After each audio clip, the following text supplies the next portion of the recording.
Andhra Pradesh deputy CM Pawan Kalyan గారిపై కేవలం పిఠాపురం ప్రజలే కాదు, యావత్ 2 తెలుగు రాష్ట్రాలు నమ్మకం పెట్టుకున్నారు. ఆడపైన రాజకీయాలను, కలుషితమైపోయిన రాజకీయాలను మారుస్తాడని.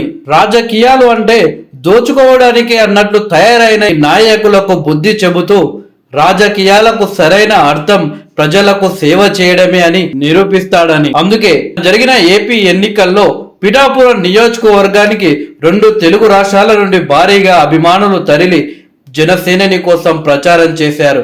ఏకంగా ఇతర దేశాల్లో ఉన్న భారతీయులు సైతం పిఠాపురం వచ్చి ప్రచారం చేసి ఓటు హక్కును వినియోగించుకున్నారు. అయితే ప్రజలు పవన్ కళ్యాణ్ పై పెట్టుకున్న నమ్మకాన్ని నిలబెట్టుకునేలా ఆయన ముందుకు వెళ్తున్నారు. తాజాగా పిఠాపురం పర్యటనలో ఉన్న డిప్యూటీ సీఎం పవన్ కళ్యాణ్ గారు సంచలన వ్యాఖ్యలు చేశారు. పిఠాపురం ప్రజలకు రుణపడి ఉంటాను, మీరు చేసిన మేలును ఎప్పటికీ మరచిపోను అంటూ డిప్యూటీ సీఎం పవన్ కళ్యాణ్ గారు అన్నారు. కాకినాడ జిల్లా గొల్లప్రోలులో పింఛన్ల పంపిణీ కార్యక్రమంలో ఆయన హాజరయ్యారు. మంత్రిగా కీలక శాఖల బాధ్యతలు తీసుకున్నా అని ఎక్కువ మాటలు చెప్పను, ఎక్కువ పని చేస్తా అన్నారు. కూటమి అధికారంలోకి వస్తే పెన్షన్లు తీసేస్తామని భయపెట్టారని గుర్తు చేశారు. గత ప్రభుత్వం కంటే ఎక్కువ మొత్తం పెన్షన్ ఇస్తున్నామన్నారు. ఎమ్మెల్యేగా గెలిపించిన ప్రజలకు కృతజ్ఞతలు తెలిపారు.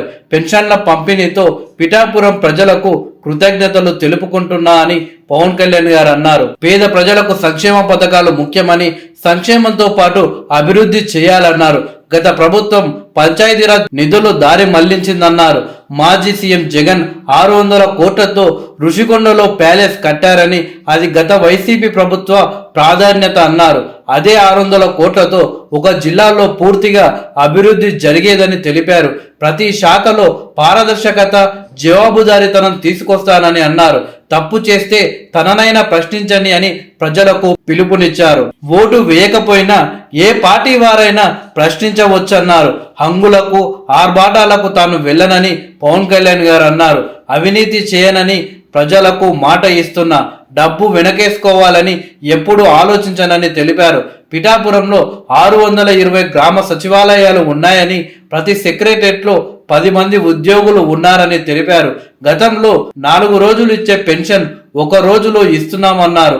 వాలంటీర్లు లేకపోతే పెన్షన్లు ఆగిపోతాయని భయపెట్టారని, వాలంటీర్లు లేకపోతే పెన్షన్ పంపిణీ ఎక్కడ ఆగిందన్నారు. పంచాయతీరాజ్ శాఖలో ఎన్ని వేల కోట్ల అప్పులు ఉన్నాయో తెలియట్లేదని డిప్యూటీ సీఎం పవన్ కళ్యాణ్ గారు అన్నారు. మొదట్లో జీతం తీసుకొని పని చేద్దామని అనుకున్నా, కానీ శాఖలో డబ్బులు లేకపోవడం, వేల కోట్ల అప్పులు చూసి ఎమ్మెల్యేగా జీతం వద్దని చెప్పాను. క్యాంప్ ఆఫీస్ లో మరమ్మతులు ఏమైనా చేయాలని అడిగితే వద్దన్న, కొత్త ఫర్నిచర్ కొనొద్దు, నేను తెచ్చుకుంటా అని చెప్పానని పవన్ కళ్యాణ్ గారు అన్నారు.